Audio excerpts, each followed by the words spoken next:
ద్విచక్ర వాహనాలు, బంగారు నగలు, వెండి వస్తువులు దొంగతనాల్లో ఇద్దరు ముద్దాయిలను అరెస్టు చేయడం జరిగిందని Kasibugga incharge DSP D Lakshmanarao అన్నారు. ఇటీవల కాలంలో చోటు చేసుకున్న ద్విచక్ర వాహనాల దొంగతనాలు మరియు ఇళ్లల్లో దొంగతనాలు కేసులను ఛేదిస్తూ ఇద్దరు నిందితులను అరెస్టు చేయడం జరిగింది అని Kasibugga sub division incharge DSP D Lakshman Kasibugga police స్టేషన్లో నిర్వహించిన పత్రికా సమావేశంలో కేసు వివరాలు వెల్లడించారు.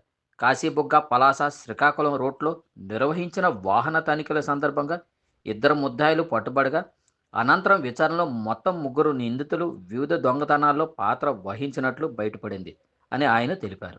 కేసు ఏ1 భూసర లక్ష్మణరావు ముద్దాయి తన గ్రామం మరియు పరిసర ప్రాంతాల్లో ఎలక్ట్రీషియన్గా పనిచేస్తూ ఆ పరిచయం ద్వారా ఏ2 పిండ్రాల చిన్న అనే వ్యక్తితో స్నేహం ఏర్పడిందని, అనంతరం ఏ2 తన స్నేహితుడు ఏ3ను కూడా ఏ1కు పరిచయం చేశాడు.